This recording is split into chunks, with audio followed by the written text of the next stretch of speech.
La última pregunta. La última pregunta se formuló exactamente, medio en broma, medio en serio, el 21 de mayo de 2061. Fue en el momento en que salió a relucir la humanidad. La pregunta se planteó como resultado de una apuesta de $5 tomándose unas copas. Ocurrió así. Alexander Adel y Bertrand Lupov eran dos fieles servidores de Multivac.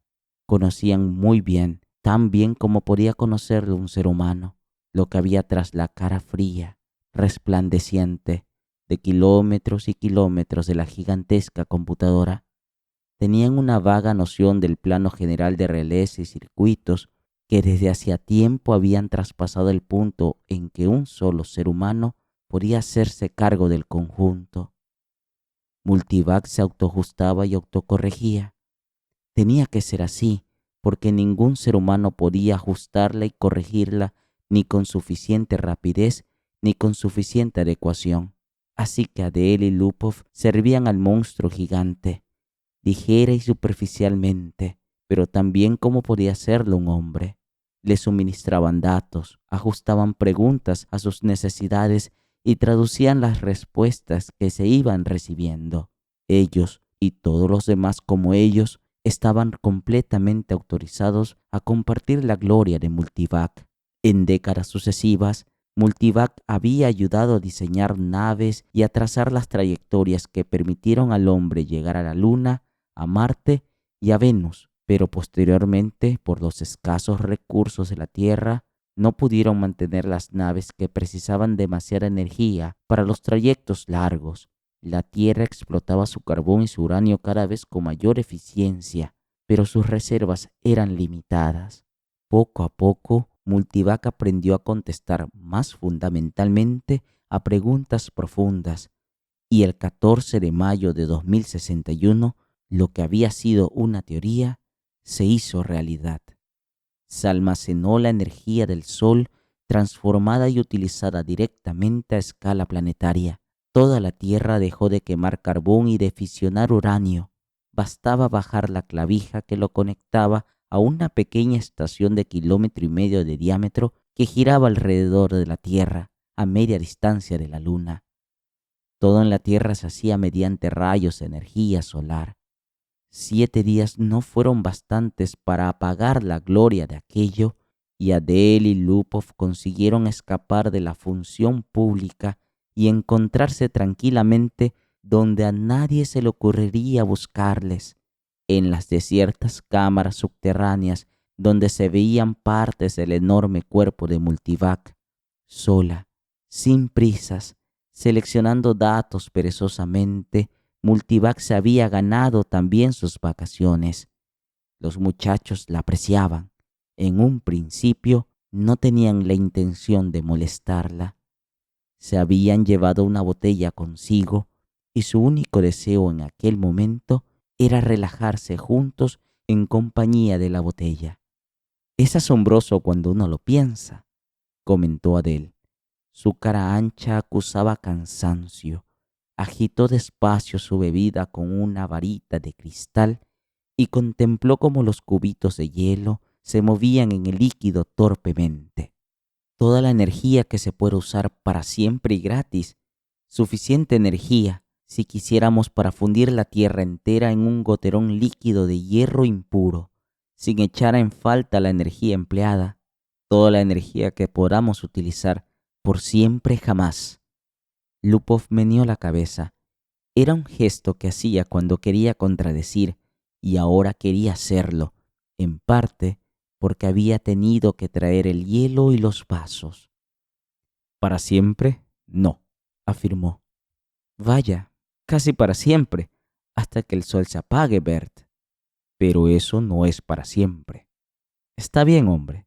Miles de millones de años, 20,000 millones quizás. ¿Estás satisfecho?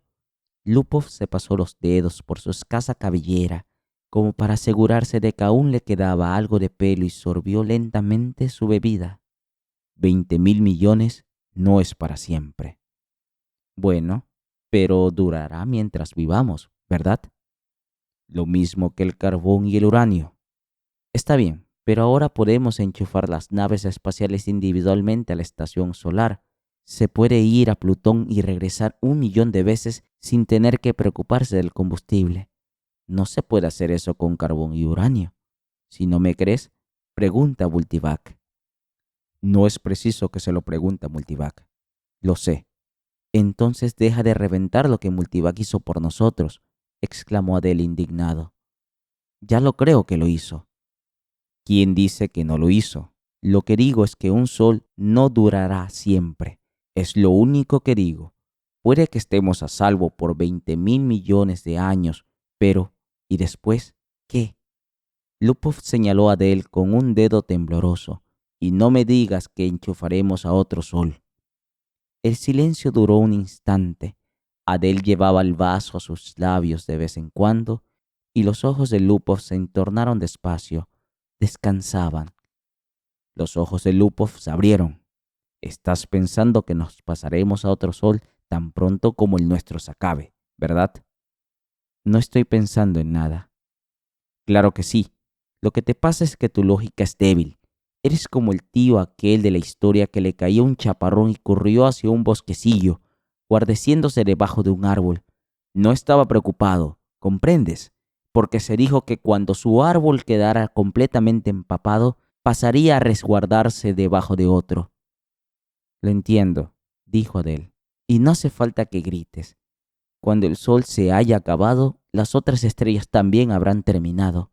Y ya puedes decirlo, masculló Lupov. Todo empezó con la primera explosión cósmica, fuera lo que fuera, y todo tendrá un final cuando las estrellas se apaguen. Algunas van más deprisa que otras. Demonios, las gigantes no durarán 100 millones de años. El Sol durará 20.000 millones de años, y quizá las enanas, para lo que sirven, durarán 100.000 millones, pero bastarán 1.000 millones de años y todo estará a oscuras. La entropía tiene que crecer al máximo, nada más.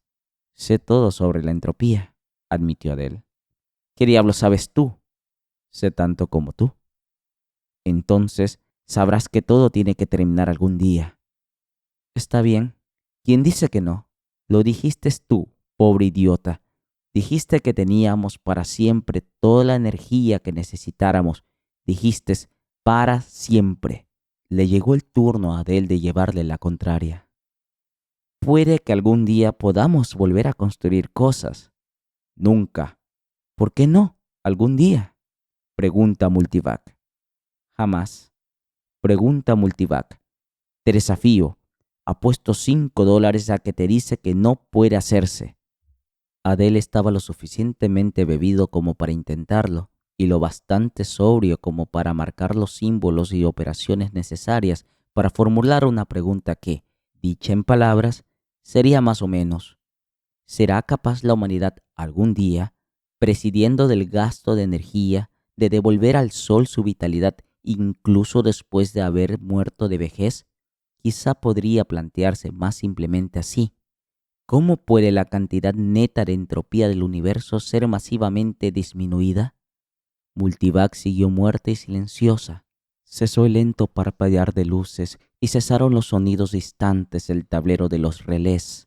Precisamente cuando los aterrorizados técnicos sintieron que no podían contener el aliento, un súbito renacer del teletipo agregado a Multivac hizo aparecer 5 palabras. Datos insuficientes para respuesta específica. Todavía no, murmuró Lupov y salieron precipitadamente. A la mañana siguiente, con la cabeza espesa y la boca pastosa, los dos se habían olvidado del incidente. Gerard, Gerodint y Gerodet unidos contemplaban el panorama estrellado que iba caminando al terminar el paso por el hiperespacio en su lapso intemporal. El polvo de estrellas se dio el paso a la preeminencia de un solo disco, centrado brillante. Este es X-23, dijo Gerard con aplomo. Sus manos delgadas se juntaron detrás de la cabeza con los nudillos blancos. Las dos niñas Gerodet acababan de experimentar el paso por el hiperespacio por primera vez en sus vidas y eran conscientes de la momentánea sensación de dentro fuera. Ahogaron sus risas y se persiguieron alocadas alrededor de su madre, chillando. Hemos llegado a X23, hemos llegado a X23, hemos. Basta, niñas, ordenó su madre. ¿Estás seguro, Gerard? ¿Cómo no voy a estar seguro?, preguntó Gerard, mirando el saliente de metal que sobresalía debajo del techo. Corría a lo largo de la estancia y desaparecía por detrás de la pared, a ambos extremos. Era tan largo como la nave. Gerard no sabía nada de la gruesa barra de metal, sino que la llamaban microvac, a la que uno hacía preguntas si lo deseaba, que, aunque se hicieran, seguía teniendo la misión de guiar la nave a un destino preestablecido, que se alimentaba de energía procedente de varias estaciones de energía subgalácticas y que computaba la ecuación necesaria para los saltos hiperespaciales. Gerard y su familia solo tenían que esperar y vivir en el cómodo alojamiento de la nave. Alguien había dicho una vez a Gerard que el AC al final de microvac significaba computadora análoga en lengua antigua, pero estaba a punto de olvidar incluso esto. Los ojos de Geraldine estaban húmedos al contemplar la visioplaca. No puedo evitarlo, musitó. Se me hace raro abandonar la tierra. ¿Pero por qué?, preguntó Gerard. Allí no teníamos nada. En X23 lo tendremos todo. No estarás sola. No serás una pionera. En el planeta hay ya más de 1 millón de personas. Válgame Dios, nuestros tataranietos saldrán en busca de nuevos mundos, porque X23 estará abarrotado. Hizo una pausa. Te aseguro que es una suerte que las computadoras estudien los viajes interestelares, dado cómo crece la raza. Lo sé, asintió Geraldine entristecida. Geraldine 1 interrumpió. Nuestra microvac es la mejor microvac del mundo. Yo también lo creo así, dijo Gerard, despeinándola. Era una sensación agradable tener una microvac propia y Gerard estaba encantado de formar parte de su generación y no de otra. Cuando su padre era joven, las únicas computadoras eran tremendas máquinas que ocupaban cientos de kilómetros cuadrados de terreno. Solo había una por planeta. AC planetaria la llamaban. Crecieron de tamaño durante 1000 años y, de repente, llegó el refinamiento. En lugar de transistores aparecieron las válvulas moleculares, así que incluso la mayor AC planetaria podía instalarse en un espacio igual a la mitad del volumen de una nave espacial. Gerard se sintió orgulloso, como siempre, que pensaba que su microvac personal era infinidad de veces más complicada que la antigua y primitiva multivac, que había domado al Sol por primera vez y que era casi tan complicada como la AC planetaria de la Tierra, que era la mayor, que había resuelto por primera vez el problema del viaje hiperespacial y había hecho posible las escapadas a las estrellas. Tantas estrellas, tantos planetas, suspiró Geraldine sumida en sus propios pensamientos. Supongo que las familias marcharán siempre a nuevos planetas, como hacemos ahora. No siempre, objetó Gerard sonriendo. Algún día dejarán de hacerlo, pero no hasta que hayan pasado miles de millones de años, muchos miles de millones. Incluso las estrellas acaban, ¿sabes? La entropía debe aumentar. ¿Qué es la entropía, papá?, preguntó Geraldine 2. La entropía, pequeña, es una palabra que significa la cantidad de desgaste del universo. Todo se acaba, como tu pequeño robot walkie-talkie, ¿te acuerdas? ¿Y no se le puede poner una pila nueva, como a mi robot? Las estrellas son lo equivalente a la pila, cariño. Una vez se acaban, ya no habrá más unidades de energía. Geraldine 1 se puso a gritar. No la dejes, papá. No dejes que se acaben las estrellas. ¿Ves lo que has hecho?, murmuró Geraldine exasperada. ¿Cómo iba a saber yo que se asustarían?, respondió Gerard. Pregunta a Microvac, lloriqueó Geraldine 1. Pregúntale cómo volver a encender las estrellas. Adelante, sugirió Geraldine. Eso las calmará. Geraldine 2 también había empezado a lloriquear. Gerard se encogió de hombros. Venga, cariño. Preguntaré a Microvac. No sufráis, nos los dirá. Preguntó a Microvac y añadió apresuradamente la respuesta por escrito. Gerard recogió la fina tira de celofilm y dijo alegremente: Veamos. Dice Microvac que se ocupará de todo cuando llegue el momento, así que no os preocupéis. Ahora, niñas, a la cama, dijo Geraldine. Pronto gritaremos en nuestra nueva casa. Gerard leyó las palabras del celofilm antes de destruirlo. Datos insuficientes para una respuesta específica. Se encogió de hombros y miró la visioplaca. X23 estaba exactamente delante. VJ23X de la Met miró a la oscura profundidad del pequeño mapa tridimensional a escala reducida de la galaxia. Me pregunto si no somos ridículos al preocuparnos por el asunto. MQ-17J de Nicron sacudió la cabeza. Creo que no. Sabes que la galaxia estará repleta dentro de 5 años al ritmo de expansión actual. Ambos parecían tener 20 y tantos años. Ambos eran altos y perfectamente formados. Pero dudo, insistió VJ23X, en presentar un informe pesimista al Consejo Galáctico. Yo no pensaría en ningún otro tipo de informe. Les sacudirá un poco. Hay que hacer que se muevan. El espacio es infinito, suspiró VJ23X. Hay 100.000 millones de galaxias disponibles, más. 100.000 millones no es infinito y cada vez se va haciendo menos infinito.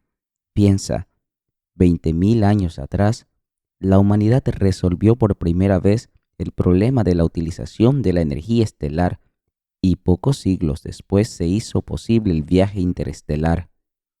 La humanidad tardó 1.000.000 de años en llenar un pequeño mundo y solo 15.000 años para llenar el resto de la galaxia.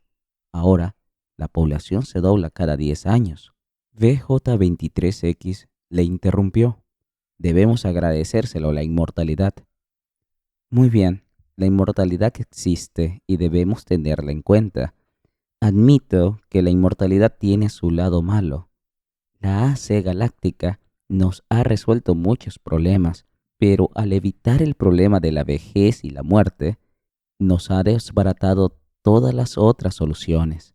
Pero me figuro que tú no querrás abandonar la vida.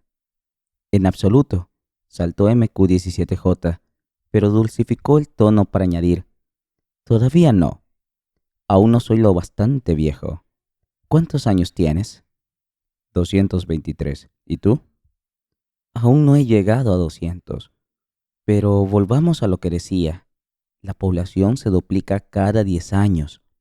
Una vez esta galaxia esté llena, habremos llenado otra en 10 años, otros 10 y habremos llenado 2 más, otra década y 4 más. En 100 años habremos llenado 1.000 galaxias. En 1.000 años, 1.000.000 de galaxias. En 10.000 años, todo el universo conocido. ¿Y entonces qué?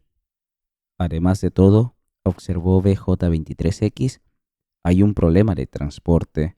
Me pregunto cuántas unidades de energía solar serán precisas para trasladar galaxias de individuos de una galaxia a la siguiente. Buena observación.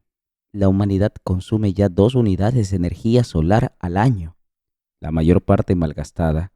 Después de todo, solamente nuestra propia galaxia produce 1.000 unidades de energía solar y nosotros solo utilizamos 2. De acuerdo, pero incluso con un 100% de eficiencia, solamente retrasaríamos el final. Nuestras exigencias energéticas crecen en progresión geométrica. Se nos acabará la energía antes, incluso, de que se nos terminen las galaxias. Un punto a favor, un buen punto. Tendremos que fabricar nuestras estrellas con gas interestelar o con calor de desecho, ¿no? Preguntó irónicamente MQ-17J. Puede que haya algún medio de invertir la entropía. Deberíamos preguntárselo a la AC galáctica. VJ23X no hablaba realmente en serio, pero MQ-17J se sacó del bolsillo su AC de contacto y la puso en la mesa delante de él. Tengo ganas de hacerlo, dijo. Es algo con que la raza humana tendrá que enfrentarse algún día. Contempló sombrío su pequeña AC. Era solamente de 30 centímetros cúbicos y nada más, pero estaba conectada a través del hiperespacio con la gran AC galáctica que servía a toda la humanidad. Teniendo en cuenta el hiperespacio, Era una parte integral de la AC Galáctica. MQ-17J se paró a preguntarse si algún día de su vida inmortal llegaría a ver la AC Galáctica. Estaba en un pequeño mundo propio, una telaraña de rayos de energía que retenían la materia interna que surge de los submesones. Ocupaba el lugar de las torpes válvulas moleculares. No obstante, pese a su subtérico funcionamiento, la AC Galáctica medía más de 300 metros de anchura. MQ-17J preguntó de pronto a su AC de contacto: ¿podrá alguna vez invertirse la entropía? VJ23X pareció sobresaltado y se apresuró a protestar. Oye, yo no pretendía realmente que le hicieras esta pregunta. ¿Y por qué no? Los dos sabemos que la entropía no puede invertirse. No puedes volver el humo a cenizas primero y a árbol después. ¿Hay árboles en tu mundo?, preguntó MQ-17J. El sonido de la AC galáctica les hizo callar asustados. Su voz salía fina y bella de la pequeña AC de contacto sobre la mesa. Les dijo: no hay datos suficientes para una respuesta específica. ¿Ya lo ves?, exclamó VJ23X. Los dos hombres volvieron a preguntarse sobre el informe que debían presentar al Consejo Galáctico. La mente de C-Prime abarcó la nueva galaxia con interés por los incontables racimos de estrellas que la envolvían. Nunca hasta entonces la había visto. ¿Las llegaría a ver todas? Había tantas, y cada una con su carga de humanidad. Pero una carga era casi un peso muerto. La esencia real de los hombres se encontraba aquí, en el espacio. Mentes, no cuerpos. Los cuerpos inmortales permanecían en los planetas, en suspensión sobre los eones. A veces despertaban para actividades materiales, pero era cada vez más raro. Pocos individuos nuevos venían a existir para unirse a la increíble multitud, pero ¿qué importaba? En el universo quedaba poco sitio para nuevos individuos. C-Prime fue despertado de su sueño al encontrarse con los jirones tenues de otra mente. Soy C-Prime, dijo. ¿Y tú? Yo soy D-Sub-1. ¿Y tu galaxia? La llamamos solamente la galaxia. ¿Y tú? A la nuestra la llamamos igual. Todos los hombres llaman a su galaxia y nada más. ¿Por qué no? Claro, puesto que todas las galaxias son iguales. ¿Todas las galaxias? No. La raza del hombre debió originarse en una galaxia determinada. Eso lo hace diferente. ¿En cuál?, preguntó C-Prime. No sabría decirlo. La AC Universal lo sabrá. Se lo preguntamos. De pronto siento curiosidad. Las percepciones de C-Prime se ampliaron hasta que las propias galaxias se encogieron y se transformaron en un polvo nuevo y más difuso sobre un fondo mucho mayor. Tantos cientos de miles de millones de galaxias con sus seres inmortales, llevando a cuestas su carga de inteligencia con mentes que vagaban libremente por el espacio. No obstante, una de ellas era única entre todas al ser la galaxia original. Una de ellas tuvo, en su vago y lejano pasado, un periodo en el que fue la única galaxia poblada por el hombre. C-Prime se consumía de curiosidad de ver esta galaxia y gritó: AC Universal. ¿En qué galaxia se originó la humanidad? La AC Universal les oyó, porque en cada mundo y en todo el espacio tenían sus receptores dispuestos, y cada receptor llevaba por el hiperespacio a algún punto desconocido donde AC Universal se mantenía aislada. C-Prime sabía de un hombre cuyos pensamientos habían penetrado hasta distancia sensorial del AC Universal, y habló únicamente de una esfera brillante de medio metro de diámetro, difícil de ver. Pero, ¿cómo puede esto ser toda la AC Universal?, le había preguntado C-Prime. Su mayor parte se encuentra en el hiperespacio, fue la respuesta, pero no puedo imaginar en qué forma está. Ni podía imaginarlo nadie, porque había pasado ya el tiempo en que el hombre tenía que ver con el mantenimiento de AC Universal. Cada AC Universal diseñaba y construía su sucesora, cada una en 1 millón de años de existencia, acumulaba los datos necesarios para construir otra mejor y más compleja, una sucesora más capaz en la que se integraría su propio caudal de datos. La AC Universal interrumpió las divagaciones de C-Prime, no con palabras, sino guiándole. La mentalidad de C-Prime fue guiada al oscuro mar de galaxias y a una en particular empleada en estrellas. Y llegó un pensamiento infinitamente distante, pero infinitamente claro. Esta es la galaxia original del hombre, pero era la misma que cualquier otra, y C-Prime contuvo su decepción. Di-Sub-Woon, cuya mente había acompañado a la otra, dijo de pronto, ¿y es una de esas estrellas la estrella original del hombre? Ace Universal contestó, la estrella original del hombre ha pasado a ser nova. Ahora es una enana blanca. ¿Murieron los hombres que habían en ella? Preguntó C-Prime, sobresaltado, sin pensar. Y Ace Universal respondió, como ocurre en estos casos, se construyó a tiempo un nuevo mundo para sus cuerpos físicos. Sí, claro, dijo C-Prime, pero le abrumaba una gran sensación de pérdida. Su mente se desconectó de la idea de la galaxia original del hombre, la dejó volver atrás y perderse entre los puntos borrosos y brillantes. Jamás quiso volver a verlos. Di-Sub-Woon preguntó, ¿ocurre algo malo? Las estrellas están muriendo. La estrella original está muerta. Todas tienen que morir. ¿Por qué no? Pero cuando toda la energía haya desaparecido, nuestros cuerpos terminarán muriéndose, y tú y yo con ellos. Pero tardarán 1.000 millones de años. Yo no quiero que ocurra, ni dentro de 1.000 millones de años. Hace universal. ¿Cómo puede evitarse que mueran las estrellas? Di-Sub-Woon comentó divertido. ¿Estás preguntando cómo puede invertirse la dirección de la entropía? Y Ace Universal contestó, hay aún pocos datos para una respuesta específica. Los pensamientos de C-Prime saltaron a su propia galaxia. No volvió a pensar en Di-Sub-Woon, cuyo cuerpo podía estar esperando en una galaxia a 1.000 millones de años luz de distancia, o en la estrella vecina de la de C-Prime. ¿Qué más daba? C-Prime, entristecido, empezó a recoger hidrógeno interestelar con el que formar una pequeña estrella solo para él. Si las estrellas tenían que morir algún día, por lo menos aún podía construir alguna. Consideraba al hombre como él porque, en cierto modo, el hombre era, mentalmente, uno, formado por 1 trillón de trillones de cuerpos sin edad, cada uno en su puesto, cada uno descansando inmóvil e incorrupto, cada uno cuidado por autómatas perfectos, igualmente incorruptibles, pero las mentes de todos los cuerpos se mezclaban libremente unas con otras, sin distinción. El universo está muriéndose, dijo el hombre, y el hombre miró a su alrededor a las galaxias que se iban apagando.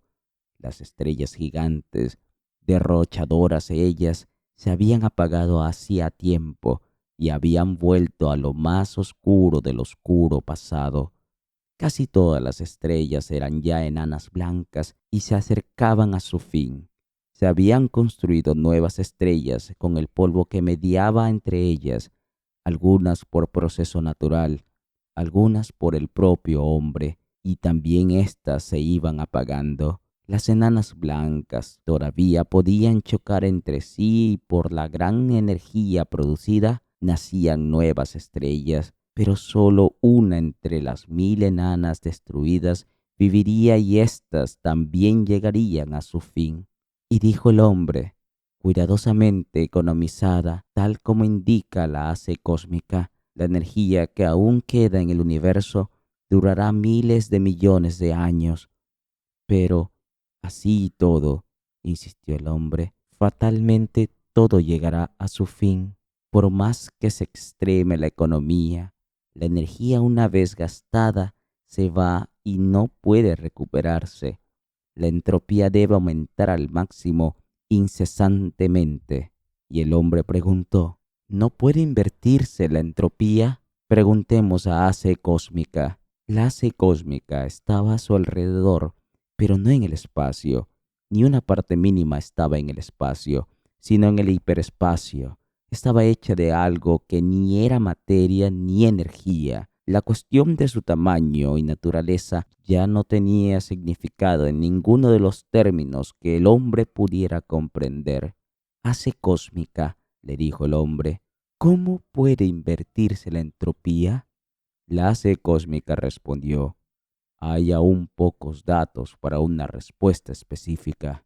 Y el hombre ordenó: «Recoge datos adicionales». Hace cósmica declaró: «Lo haré.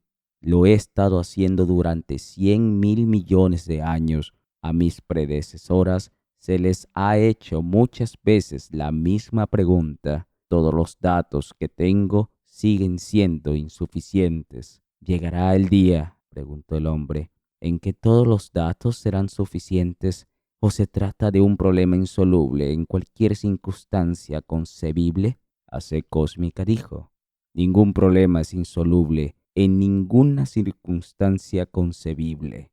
«¿Cuándo dispondrás de datos suficientes para contestar la pregunta?»